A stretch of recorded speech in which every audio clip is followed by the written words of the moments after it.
Okie dokie. So hopefully you should be able to see my slides and everything. So yeah, really excited to be sharing my passion with winter identification with you here tonight. So we're going to be focusing on winter identification of woody trees and shrubs in the Pacific Northwest for this session tonight. Okay, hopefully okay, there we go.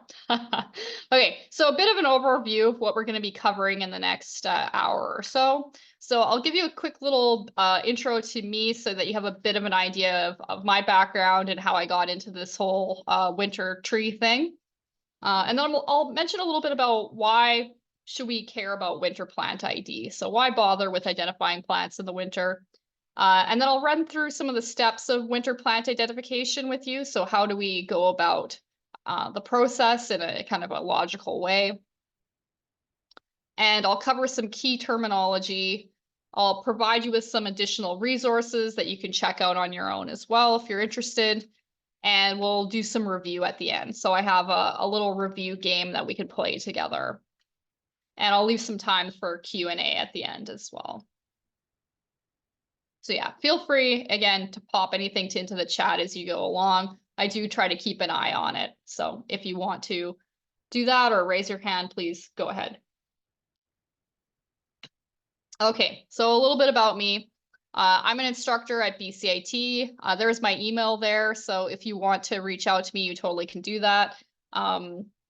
I will hopefully be able to share these slides with you at the end of the session. So I'll ask if they can get sent around to you. But if you feel like taking screen caps or screenshots of things as we go, that's totally fine too. But my intent is to share these slides with you at the end of the class. But yeah, you can reach out to me. People like to message me pictures of plants that they don't know what they are. So I always enjoy that. It's a fun plant mystery game. So yeah, feel free to reach out to me if you're interested.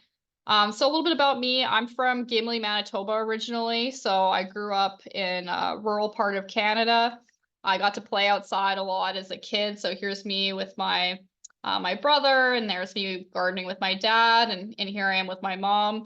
And so I was lucky enough to grow up in an area that had lots of plants around. So I got to play outside a lot as a kid, and I'd go harvesting high bush cranberries with my mom and picking up leaves off the ground and pressing them and gardening and growing our own food. So I think, growing up there really definitely helped me develop a love and appreciation for plants. And then when I was a little bit older, I moved out to Vancouver, and it's quite a shock coming from the prairies to Vancouver where everything is green. And at first you don't realize that a lot of what you're seeing is actually invasive plants everywhere, like blackberry. But yeah, so I loved being here as a plant person. There was just so many more plants to learn and plants to interact with here than where I was originally from. And I went to BCIT as a student. I took the forestry program and the ecological restoration program. And then I worked for a number of years doing different restoration work and helping creeks and planting native plants and that kind of thing. So out of my love of plants grew my love of soils. So I really, I always tell my students this: if you love plants, you got to love soils. So I'm a huge soils nerd too. It's one of my favorite things is to travel around and look at soils in different parts of Canada. So it's really fascinating. So yeah, anyways, that kind of was another aspect of my being. And then recently I went on and did a master's of education at SFU. So I completed that recently. And then over the last 5 years or so, I've been working on winter plant identification through my job at BCIT. And I really got into that because when I was a student at BCIT, there really weren't a lot of resources for us to identify plants in the winter. And I felt like it was quite a struggle when I was a student. So I felt like it was important to create these resources for my students going forward. And yeah, I'm really grateful for all the awesome people who have taught me about plants along the way. And it's been a wonderful journey to learn from so many amazing mentors, both at BCIT and many of other places I've been to as well. Like I worked at Gardenworks for a number of years too. So anyways, I love plants, and yeah, that's why I'm here. So that's just a bit about me, a bit about why to bother with identifying plants in the winter. So I think a lot of times people don't even think that it's worthwhile going around and looking at things in the winter. It's just a bunch of twigs, you know. They all look kind of the same in the winter. It's kind of a boring time of year, but there's so much to see if you really take the time to go out and look. And that was something I started to do a lot during the COVID lockdown times, as I spent a lot of time just going outside and looking, walking the same streets over and over again, but seeing different things every day. And I found that it was a really good excuse to go outside in the winter. So there was lots of physical health benefits with taking the time to go identify plants in the winter. And there was also a lot of mental benefits around it as well. So taking the time to slow down and really observe. So if you want to get good at plant identification, you need to be really good at observing, really good at noticing little details. And there's something about that when you just take the time to slow down and really, really observe something in nature, that it has a really strong positive mental health benefit for you, or at least it did for me, and I hope that it does for others as well. Plant identification is a useful and an employable skill. So I teach this to my students, and I know they go on and get jobs because they're able to identify plants in the winter and at other times of year as well. So there's plenty of good reasons, monetary speaking, to be able to identify plants at this time of year. Plants are also really important for us in terms of their benefits of providing us food and medicine. And one of the very first plant medicines I ever made was poplar salve. And this is a beautiful time of year to go and collect buds from poplar trees, because they're just generously donating their branches to the ground. And if you walk around and look, you can find lots of poplar buds just lying on the ground, ready to harvest and turn into some beautiful medicine. So really grateful to have learned how to create those kinds of salves as well. And I always like this reason. You can impress / maybe annoy your friends with your plant knowledge, your winter plant knowledge. So I joke now that if I go on a hike, it's not much of a hike because I stop every 2 seconds to look at something. So I have to be really careful nowadays who I go on hikes with. They have to be plant people too. Otherwise, you know, you're not getting very far, and some people don't like that. But I genuinely appreciate the fact that one of the things about learning about plants is that people like to go on and then share that knowledge with others, share it with their kids, their parents, their family, their friends. So I think learning about plants is a beautiful gift to share with anyone. So yeah, impress or annoy people with your plant knowledge. Another great reason. So I also really like to bring in some art and mix it with science wherever I can. So this is a beautiful poem about tree buds that I wanted to share with you from 1938.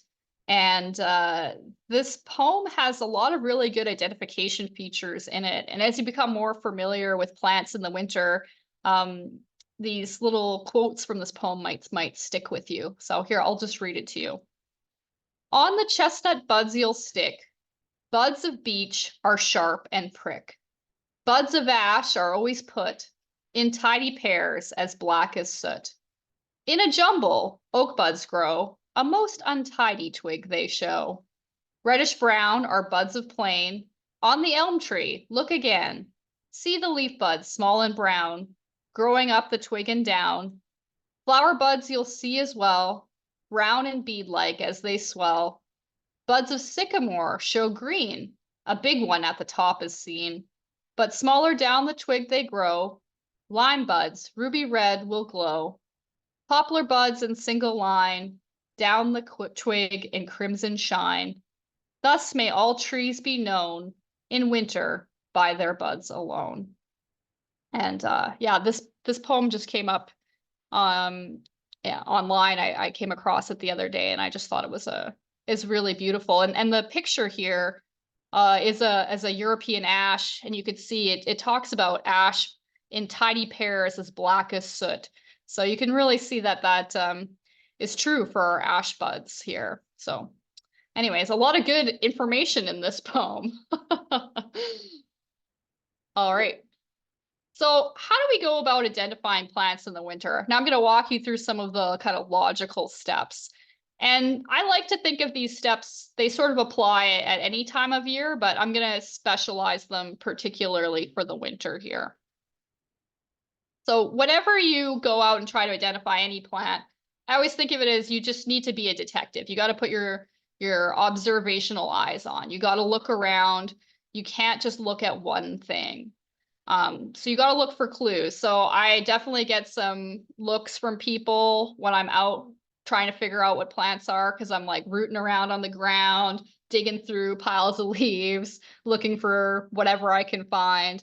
And that's kind of the game in winter. You have to look around, and you can't just focus on only one thing. And if you're new in your plant identification journey, I think that's something that people kind of get hung up on, is you see one trait and you think that that's the only trait that matters. So like, for example, when I've been teaching my students how to identify plants, maybe we learn about a plant called the firethorn that has really big thorns on it. And then they think every plant is a firethorn that has thorns, but many plants have thorns, not just the firethorn plant. So you shouldn't ever make your decision just based off of one thing. And in that same vein, you should never make your decision based off of only one observation. So if you're looking at leaves, you should look at 5 or 6 leaves. If you're looking at buds, you should look at 5 or 6 buds. You shouldn't just look at one of any trait, because plants can be pretty variable, and it's important to look at more than one of those features as well. Okay, so here are the 5 main things I usually like to look at when I'm trying to figure out what is a plant. So the plant type or the growth habit. So how is the plant growing? The buds and the branch features, which I've bolded because we're going to spend most of our talk today talking about that. The leaf remnants. So if you can find leaves lying on the ground, that's always a great thing to look at. Flower or fruit remnants can be really helpful. They're not always present, but if you can find them, they can really kind of help make sure that you have a correct identification. And then thinking about, where are you in the world? What type of plants are growing there? What's the hardiness zone? What's the biogeochromatic zone? So if you can find out those things, it'll help narrow the scope of what you're trying to identify. So yeah, when I'm trying to figure out what a plant is, anything you can do to narrow the possibilities down is always really useful for trying to come up with a positive identification. Okay, so I'm going to walk you through these 5 things. And again, if you have questions as I'm going through them, feel free to type in the chat or unmute yourself and interrupt me, which I'm sure no one will do.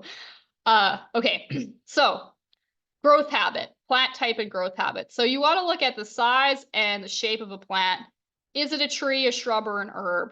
And that's in itself is an interesting question, trying to divide up whether something is a tree or a shrub. But generally speaking, we're talking about woody plants.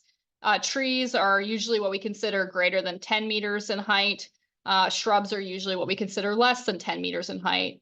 But if you look in different guidebooks, there's some plants that kind of straddle the line between tree and shrub, like a vine maple. In some books, you'll find vine maple listed as a tree. In other books, you'll find it listed as a shrub. And I find this growth structure piece, how it grows, is such a useful trait for plant identification. If you get good at it, I feel like you can actually identify plants more easily from a distance, from the silhouette, than if someone just brings me a random leaf or a random twig or something, or a picture of a random part of the plant. So I joke that I like to get really good at identifying plants at highway speeds, because you can see the silhouettes of things from a distance when you're driving or when you're walking around. And there's all kinds of different terminology they use for these kinds of shapes, whether it's kind of oval shaped, or if it's round, or if it's upright columnar, or if it's vase shaped.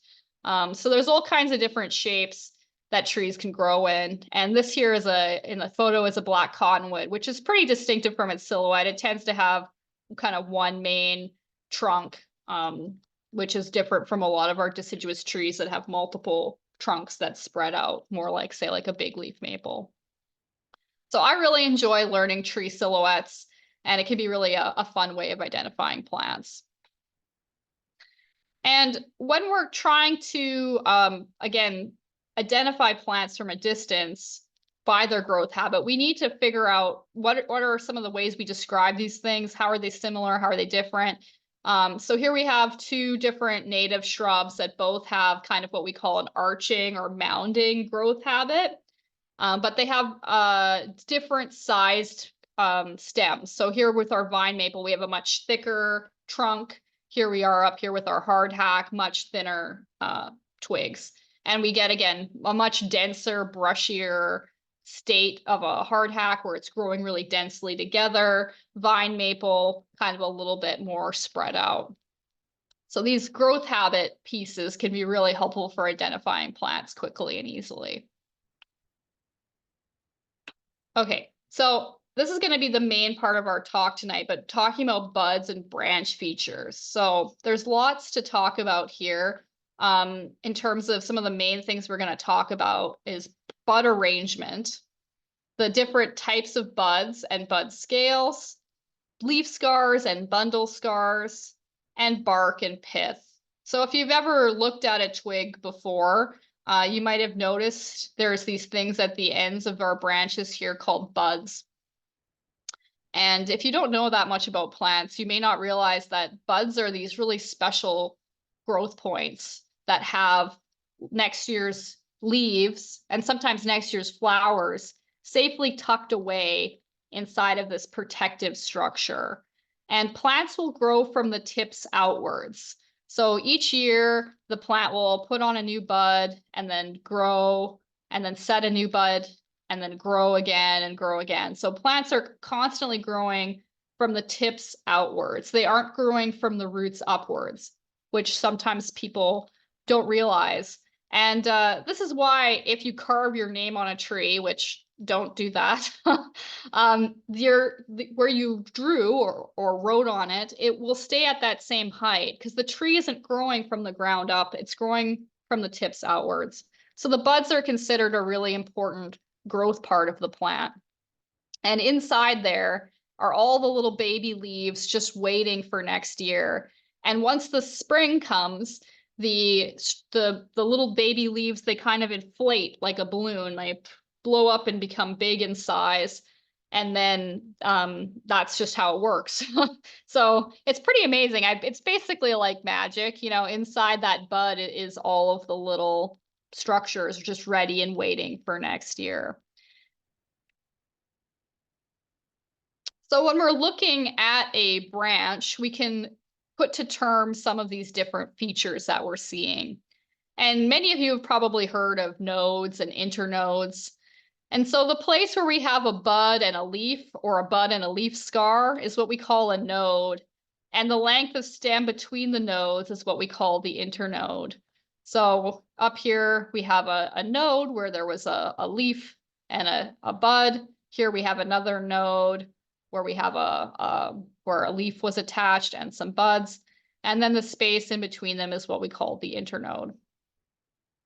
And you can look at internodes and the length of them in plants, and they can tell you a little bit about how quickly is a plant growing. So if the internodes are really long, you can infer that plants are growing more quickly. If the internodes are really short, you can infer that the plants are kind of growing more slowly. And there's lots of reasons why plants would grow more quickly or more slowly. Like maybe it was a drought year, or maybe there was more shade on that particular branch, so it grew a little bit slower. So you kind of, again, have to look at multiple branches to infer a little bit about tree growth, but you definitely can look at the nodes and the internodes and see how quickly a plant is growing, relatively speaking. And this photo here is one of our native twigs, a black twinberry. Okay. So if you learned about plant identification previously in your journey, which many of you probably have, I'm sure you probably learned about leaf arrangement and how leaves can be arranged on the stem in kind of 3 main different patterns. And if the same is true for buds, since the buds are where the baby leaves are kind of housed, once the buds explode outwards, the leaves will be coming from that point. And so we can look at the arrangement of the buds in the same way that we look at the arrangement of the leaves. And by far, the most common leaf arrangement or bud arrangement is what we call alternate. So alternate is when the buds go back and forth across on the stem. So here we have a bud on this side and a bud on that side, and then a bud on this side and a bud on that side. So it's alternating back and forth along the stem. So this is by far the most common arrangement. Opposite is less common. Here we have a red elderberry stem with the buds, again, facing directly opposite each other on the stem. So opposite is not as common. There's definitely quite a few opposite trees and shrubs out there, but anytime you can quickly narrow your focus down, it really does help with the identification process. And the final kind of leaf arrangement is called whorled. This is pretty rare in trees and shrubs in general. This picture here is a catalpa tree, and it has leaf scars and buds the whole way around. So it's a little bit hard to see, but there's at least 3 at every juncture here on the stem. And yeah, you can find whorled in other plants like different herbs and stuff as well. Like it's not a totally uncommon leaf arrangement. It's just not very common in terms of trees and shrubs. Sometimes plants can appear whorled towards the end of a stem. So if you've ever looked at a rhododendron or an azalea, they'll have a lot of leaves kind of coming out towards the end of the twig. And it can look like they're sort of a whorled-like leaf arrangement, but if you look really closely, they're really more alternate. And most plants are usually pretty obvious whether they're alternate or opposite, but again, always good to look at more than one bud, always good to look at more than one leaf, particularly when it's opposite, right? So if you have 2 buds like this and say one bud dies, now it can look like it's alternate, right? So it's really important to look at more than one because of things like that, where a leaf dies or a branch dies and something can appear to be alternate, but it's actually truly opposite. And an acronym I've heard for remembering this about trees is called MADHORSE, MADHORSE. And so it stands for maples, ashes, dogwoods, and horse chestnuts. So those are all trees that have opposite arrangement. So maples, ashes, dogwoods, horse chestnuts, they all have opposite arrangements. Dogwood shrubs also have opposite arrangements. So if you're looking for a little way to remember what plants are opposite, maybe that might help you twig in. Okay, so we talked about the arrangement of the buds. There's also different kinds of buds. So like I mentioned earlier, the buds contain all the newly formed leaves and flowers, but just in a really tiny miniature size. And when they grow, they expand quickly. And there's different types of buds. They're at the end of the stem is what we call a terminal or an apical bud. It's a special bud. It's often a bit larger than the other buds. The other buds along the stem are what we call axillary or lateral buds, and they're usually kept to a smaller size because the apical bud produces a hormone called auxin that travels down the stem and kind of keeps these other buds in alignment. And that's why if you came and say cut the top of this twig off, these other buds will start to grow and try to regain dominance and recreate an apical bud format. So The bigger buds at the tips of the branches are called apical or terminal buds. The smaller ones further down along the stem are called axillary or lateral buds.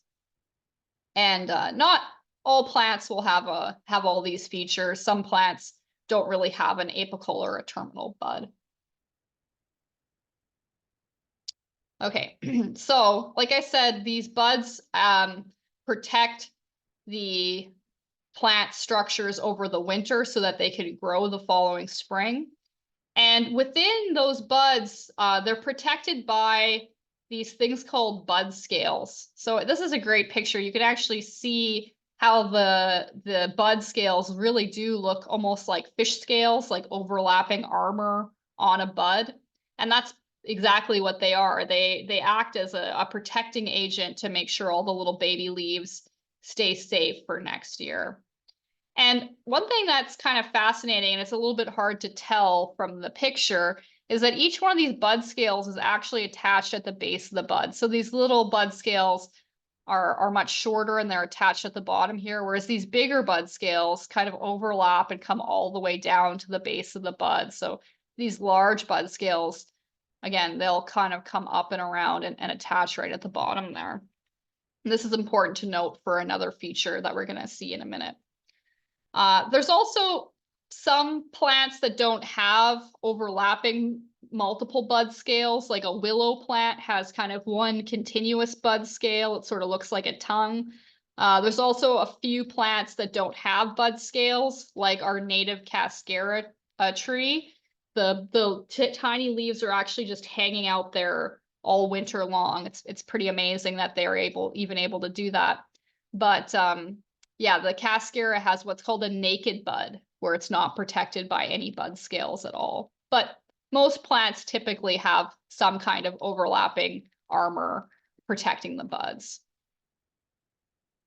When those bud scales start to swell in the spring, the buds start to grow and get bigger, and the bud scales will actually fall off and expose the new baby leaves inside. And wherever those bud scales were attached, they leave a ring called a bud scale scar. And it sort of looks like a little wrinkle. So this is it here. And so last year, this bud would have been located here, and each of these bud scales would have been attached to the stem at this point. So if we fast forward another year in time, the bud will be up here, and at this point will be that little wrinkly junction where we can see the bud scale scars. It's fascinating because you can look at the different bud scale scars and you can actually kind of track the growth of a plant over time, at least on the newer, younger twigs. Sort of like the same way you look at tree rings inside of a tree and you can count the age of a tree from the tree rings. You can actually see the growth of a tree over time just on these little wrinkly spots where the bud scales were attached the previous year. So I find that really interesting. And you can see there's some other old bud scale scars here on this twig in the background here. There's some there, there's one there, there's another one here. So we can see how this twig has grown over time. Another thing to note is, remember we talked about nodes and internodes earlier. So at the node, that's where the leaf was attached as well. So where the leaf was attached, the plant creates something called a leaf scar. And again, I find this really fascinating, but if you think of a leaf that's attached to a twig, a leaf and a plant has a circulatory system called a vascular system. That's sort of the same kind of system we have, where fluids are moving around inside of us. Same thing with a plant. And in each leaf, there's water and nutrients moving in and out of the leaf to the twig and back through. And basically, when fall comes, when it's time for the plants to drop its leaves, it starts to suck all the goodness out of the leaf back into the twig and the trunk. And that's why the leaf goes from green to yellow to brown, is it's sucking in all the goodness, the chlorophyll and all of the other compounds, and what's left behind is basically just the tannins, just the structural component of the leaf, which is why the leaves are brown. And at that junction where the leaf was attached to the stem, the plant kind of has to create a little scar tissue where it seals off that junction where water and nutrients were once flowing in and out of the stem. And different plants have different characteristic leaf scars. So this one, again, is a European ash, and the leaf scar kind of ends up looking like a little smiley face. And I don't know if anyone has seen the movie Ice Age, but I actually haven't. But I've heard people say that this twig looks a lot like one of the characters in that movie. So, anyways, twigs can look like all kinds of things, which is fun. And one of the things I really enjoy about taking time to look at things in the winter. So this ash tree has a distinctive kind of circular shaped leaf scar. Some other really characteristic leaf scars would be like if you have a horse chestnut at home, they have an amazing leaf scar. It's huge and it's shaped like a shield, or sometimes people say it looks like a horseshoe. So they have another excellent leaf scar. A lot of our native plants, because they have such small leaves, actually don't have very big leaf scars. So sometimes there's certain features like this that it's really helpful if you have like a hand lens or a magnifying glass to look at. So there's also an app you can get on your phone called Magnify, and it's amazing. I highly recommend it if you don't have it. I have an iPhone and it was already installed on it. So if you just go to the App Store and type in Magnify or Magnifier, it'll come up. And yeah, it's excellent. You can take pictures through it as well. And then that way you can look at these features like the leaf scar, which are actually really hard to see with the naked eye unless the leaf scars are really quite large. So like I mentioned, leaf scars can be small, but there's actually features inside the leaf scar too. So within each leaf scar, there's these tiny little black bumps. And these are where the vascular tissue was broken as the leaf fell. So like I mentioned, how the leaf is attached to the stem, there's actually individual veins, the actual veins that the water and nutrients were running in and out of the vascular tissue. That's what's being plugged up. That's these little kind of black dots. So we call them bundle scars, and the shape of them and the number of them can be helpful for identifying plants as well. So again, I find it really fascinating that this was where water and nutrients, individual veins essentially, were providing the flow of water, nutrients, and sugars in and out of the leaf. And again, they can have a really distinctive shape. This one, a lot of people say it looks a bit like a llama or a monkey's face. And this is a butternut, which is a relative of the walnut. And again, the butternuts and walnuts can actually be hard to tell apart sometimes. So you can look at things like the shape of the leaf scar and the number of bundle scars within it, and that can actually help you identify the plant as well.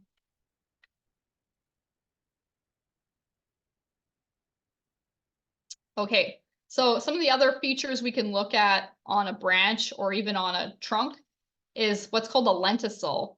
So these are these tiny bumps or small streaks that are scattered along the internodes of the stem, and they allow oxygen and carbon dioxide to enter and leave the plant. So many of you have probably heard of stomata. So stomata are the holes in a leaf that allow for air and gas exchange. So interestingly enough, there's also these holes that exist on the stems and the trunks of plants. And sometimes they're visible, sometimes they're not with the naked eye. Sometimes in rare cases, they're very large and you can see them even on the mature twigs or trunks, I should say. So these are lenticels, these kind of horizontal lines, and they act as breathing holes for the plant. And there's a few different types of plants that have large ones. So here we have a paper birch. Cherry also has large linear lenticels that you can see on mature bark. Most other plants, you can't see them except on the young twigs where they look like little tiny kind of usually whitish or grayish dots. And if you want to try this out, this can be fun. You can cut branches transversely and look at the center of them. And so branches can be either solid or hollow inside. Most plants usually have what's called a spongy pith. So the centerpiece is usually kind of a soft, spongy material. But in the odd case, there's what's called a chambered pith. So I think if this kind of looks a little bit like, you know, honeycomb inside of, say, like a bee's hive, we have these series of walls inside of the butternut. And this is pretty rare. There's not a lot of plants that have a chambered pith. Another native plant that we can think of with a chambered pith is actually our native osoberry, Omalaria, or kind of the old name for it was the Indian plum. So if you cut one of a osoberry twig transversely, it'll also have this chambered pith inside, which can be helpful for identifying them because osoberry is a little bit tricky for some people to identify in the wintertime. Okay, so those were our buds and bark features and twig features, and we're going to do a little bit of a review of them at the end, but I wanted to walk you through the other features of winter plant identification. So we talked about growth habit and shape. That was number 1. Number 2 was the buds and the branches. And this is number 3, the remnant leaves. So I do find leaves really helpful if you can find them. This case here, here's a Gary oak leaf conveniently attached to the tree. So a lot of plants aren't so kind in the winter. Most of the time leaves fall to the ground and you don't have them stuck right on the tree. But there's a few trees like oak trees that aren't very good at sealing off that vascular bundle tissue that we were talking about earlier. So they hold on to their leaves through most of the winter and they get knocked off during storms and the like. So if you can find a leaf attached to the tree, that's your best bet. If you find leaves on the ground, you always have to be a little bit careful with how you're interpreting that because leaves can blow around, obviously. Some leaves are more durable than others, so some leaves last through the whole winter. Other times humans will rake up leaves and then dump them somewhere else. So again, be careful if you're finding leaves on the ground. They can be helpful, but not always could give you 100% positive ID. As I mentioned before too, some leaves are just much more durable than others. So things like beech leaves, oak leaves, London plane tree, those are leaves that are really strong. They'll last through pretty much the whole winter, and you can find them even now this time of year. But a lot of leaves will disintegrate quickly in the winter and you won't be able to find them at all, especially if they're small in size. Which is good because we want leaves to kind of decay and decompose and go back into the soil ideally. So it just makes it harder for identification. So if we can find the leaf, there's lots of things we can look at. We can look at the leaf shape. We can look at the veins of the leaf. We can look at the leaf margin, which is what we call the edge of the leaf. And I'm not going to spend too much time talking about this because this is something we learn a lot about when we're talking about plant identification, say in the summertime. And so here I just have a quick little, some diagrams here of some of the different leaf shapes. So you can have leaves that are like heart shaped. You can have them that they're kind of more linear or oval or ovate. And then the edges of the leaves can be serrated, doubly serrated, undulating. And the veins inside the leaves can be pinnate, parallel, whatever, palmate. So there's lots of different things we can look at in the leaves themselves if we can find them that can help us with identifying the plant. Another feature we can look at, which is extremely helpful if we can find it, is remnants of the flowers or the fruit. And we can look on the ground sometimes. Sometimes we can find stuff stuck on the plant. Even if we can find just the stalks. So this here is a Japanese snowbell, and even just the little stalks without the fruit attached can be helpful for identifying that plant. Same, like if I'm trying to identify a native shrub and I can find little stalks like this attached to an osoberry or a twinberry, again, that can be really helpful for me to figure out what is that plant. And amazingly enough, there's actually some plants that bloom in the winter too that we can appreciate. that sometimes go underappreciated because nobody's outside walking around looking at them. So if we can find flowers or fruit, they tend to be the most sure way of identifying a plant positively. So if you take the time to look around and you can find it, it's really well worth your time if you can find any remnants.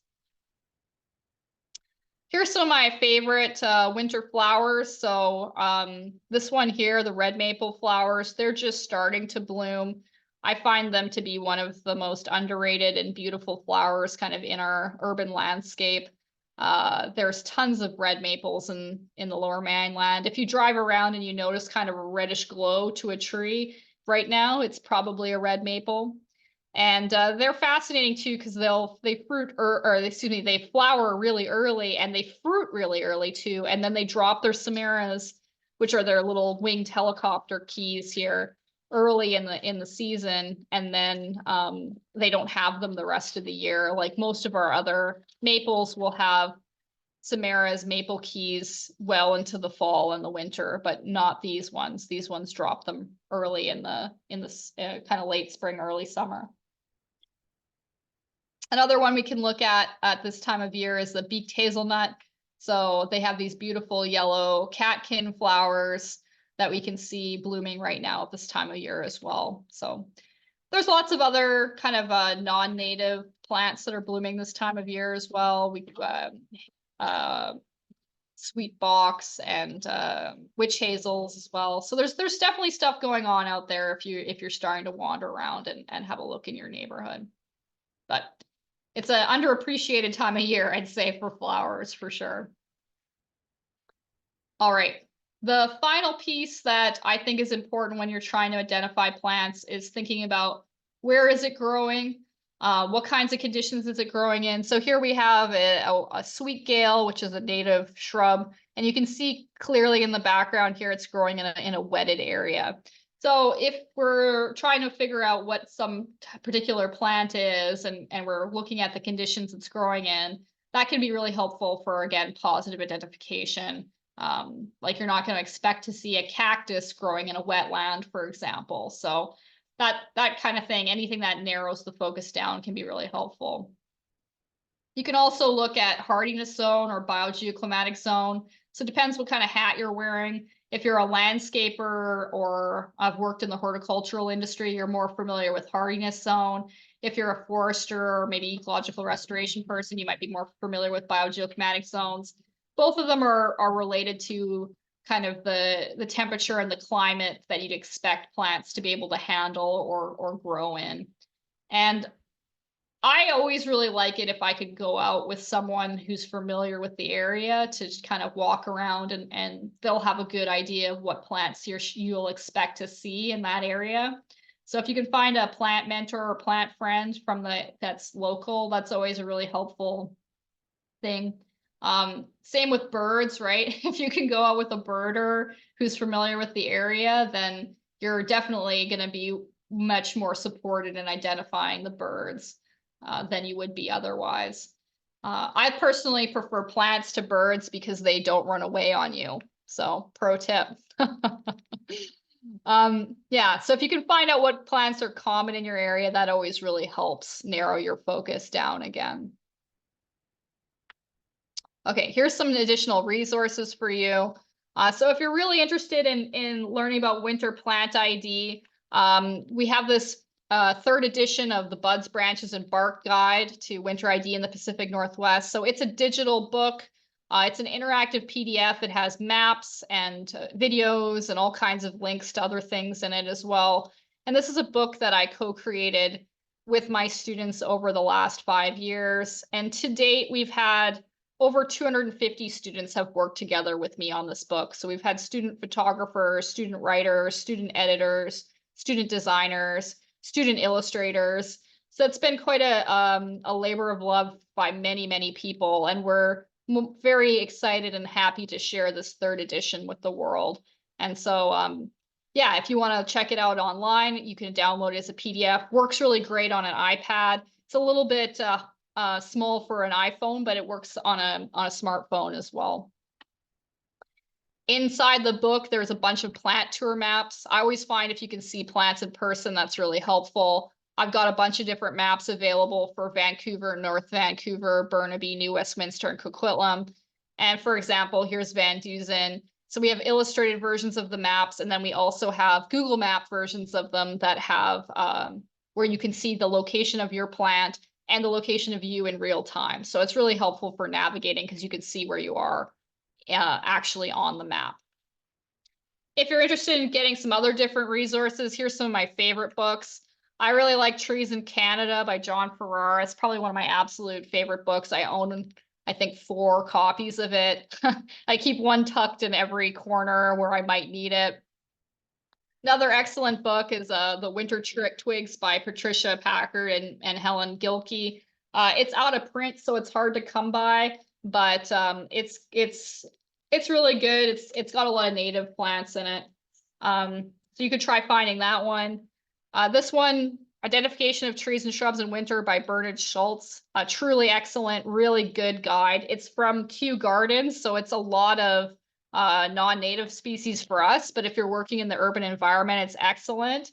And I just got this one. It's hard to come by, but if you go on the Chapters Indigo site, you can find it.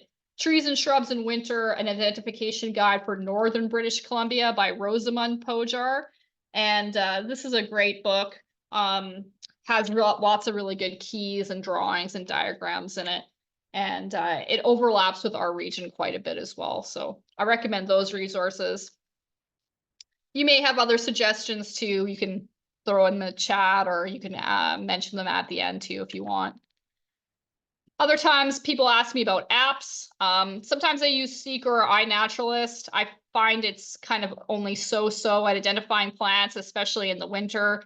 I actually find image search through Google or iPhone through Surrey actually works a bit better. So even if you can find an old leaf on the ground, you might be able to get a positive identification. But I always use any apps with a grain of salt. It can be helpful for identification, but don't take it as 100% for sure confirmation. I also learned about this app recently, the Vancouver Street Tree Database. Excellent app. Only available on iPhone, unfortunately. Sorry, Android people. But it is available as a database on a web page as well. Excellent. Shows you the location of all the street trees and what different species they are. So again, some other great resources you can check out. We also have a plant identification game you can try playing if you want. We have different versions of it. It's free to use. You can print it at home or play it on a digital platform. So this, again, is a game that helps you use images and drawings to remember common and scientific names of some of our local plants. So it's another fun game you can play with people of all ages. And if you want to check out, we have a YouTube channel called Interviews with Plants. We've got short videos focusing on identification of different native plants. And yeah, just check it out. So that was something that we've been working on for a number of years as well. And it's openly sourced, meaning you can use it however you want. It's Creative Commons licensed. And we have a Flickr gallery. Oops. We have a Flickr gallery you can check out as well. So not all of our photos fit in our book. And these images are also Creative Commons licensed, meaning you can use them with credit for free. So yeah, we got lots of great images on our Flickr gallery if you're looking for twig pictures, which I always am. Okay, time for some review. So now it's your chance to play along here with me. So if you want to get out your phones, you can either download the Poll Everywhere app, or you can go to www.pollev.com/Julia Allards T100. And you don't need to create an account or log in. If it asks you to do anything, just hit the skip button and it'll bring you in as a guest. And we're going to play along and we'll see how much you've retained about some of the things we learned here tonight. So download the app, Poll Everywhere, or go to pollev.com. I'll give you a moment here.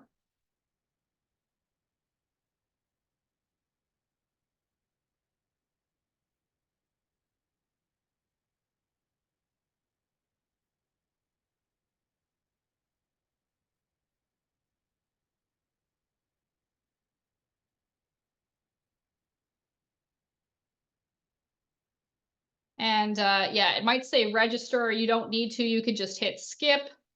And it might ask you to put in your name, but you can just hit skip for that as well.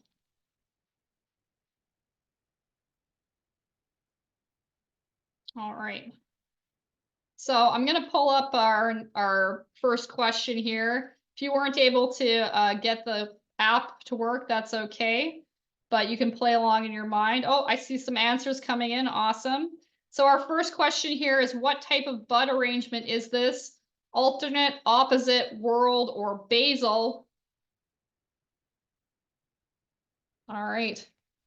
Awesome. Looks like many of you were able to get in. Okay, so I'm gonna all shall be revealed. So what we're looking at here is an opposite arrangement. Excellent. Good job, everyone. 100%. And we're looking at a red twig dogwood, one of our native shrubs. So we can see the opposite arrangement with the two buds beside each other on the stem. All right, let's try another question here. The overlapping features on a bud are known as the vascular bundle, leaf scar, bud scales, or bud scale scars.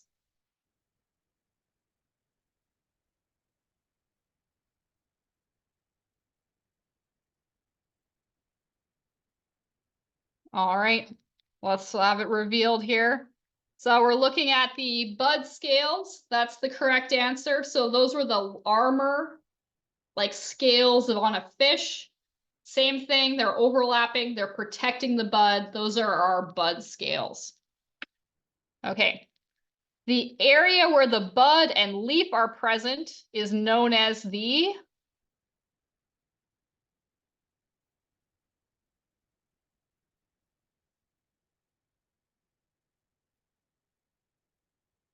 all right. Is the node. Excellent. Good job, everyone. So the node is where we see the leaf and the bud, or sometimes just the bud and the leaf scar. And the internode was the spacing between nodes. What are the dots visible on this twig? So these weird kind of little orange dots.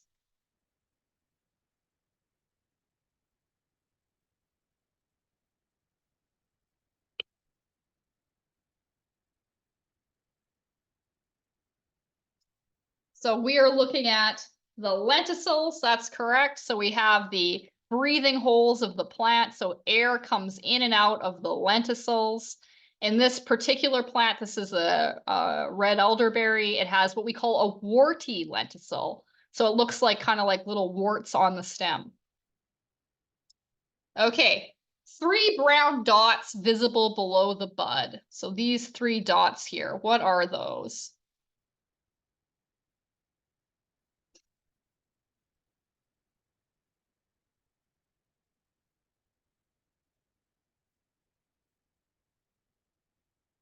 Well, it looks like I might have made this a trick question.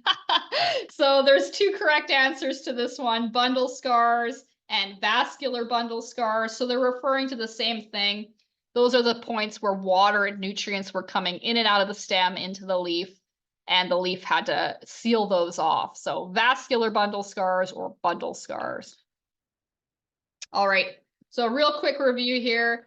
The bud at the tip is called the terminal bud. The overlapping features on the bud are known as the bud scales. The place where the leaf was attached is the leaf scar. The area where the leaf scar and the bud is called the node. The space between buds is the internode. The dots within the leaf scar are called bundle scars. The smaller buds along the stem are the axillary buds. The white dots on the stem are the lenticels. And the place where the previous year's apical bud was, where all the bud scales were attached, is called the bud scale scar. Okay, so questions, comments. We have a few minutes and I can stay a bit late if anybody wants to ask me anything. And I'll just pull my, well, I'll leave my slides up in case there's anything anyone wants to ask, but I'm here for you. Julia, can you hear me? Yes. Okay, I have a question. It's not about buds, but actually it's about pollen. So we have bees, or well, there's bees at our place. Beekeeper has them here, and these bees have been coming in right now with a lot of bright red pollen, and we're trying to figure out where it's from. Would you have any idea? My guess would be that it's probably the red maples, because there's tons of them blooming right now, and they are bright red, like when they're blooming. The other thing that I've seen bloom bright red is a witch hazel. So you might have some witch hazels around where you are too, but those are the only two red flowering things I can think of this time of year. Okay, I was also looking at our cedars. We have these Oh. pyramid cedars, and they have little tiny red. It looks like the new cones are starting to develop. And I don't know if those have pollen or not, but they're bright red. So we're trying to figure it out. That's an excellent question. I wouldn't think that bees would be going to cedar trees since they're wind pollinated, but that would just be a guess on my part. Okay. Yeah. Okay, well, thank you. I'll have a look at our maples, because we do have red maples. I hadn't thought of that. They don't look like they're blooming yet, but possibly they are. Yeah, they're just getting going. I've noticed them like the last week or two in areas where there's a little bit warmer. They're definitely popping out. The other thing I've seen, actually, now I think about it, is they would have been finished blooming maybe like a week ago, was the ironwood, the Persian ironwood. They also have a red flower. Okay. Yeah. Oh, thank you. Yeah, thanks for coming tonight. All right, folks. Any burning questions? Oh, I see my chat has some things in it. Let's see here. Oh, thank you for the kind comments. Yeah, it's been a real pleasure working on this project together with all of the amazing students, and it's I think part of why the students have really enjoyed it is because we have licensed it as Creative Commons, which means it's open source, free for everyone to use, including the pictures. And it's just a different way of approaching education rather than an ownership piece. It's like we all own it together. It's for the world, and every year we keep making it better and better. And yeah, it's been a real pleasure. So thank you for those kind words. Yeah, so there's probably some of you I'm gonna see tomorrow, or sorry, not tomorrow, Saturday out at Malcolm Knapp. So hope to see you there. It should be a really fun day. We'll look at some twigs in person. And for those of you who are here online but haven't signed up for the in-person session, I think we've got rooms still. So more than welcome to join us out at Malcolm Knapp if you enjoyed what you learned tonight and want to come out with us on Saturday as well. So yeah. Anything else?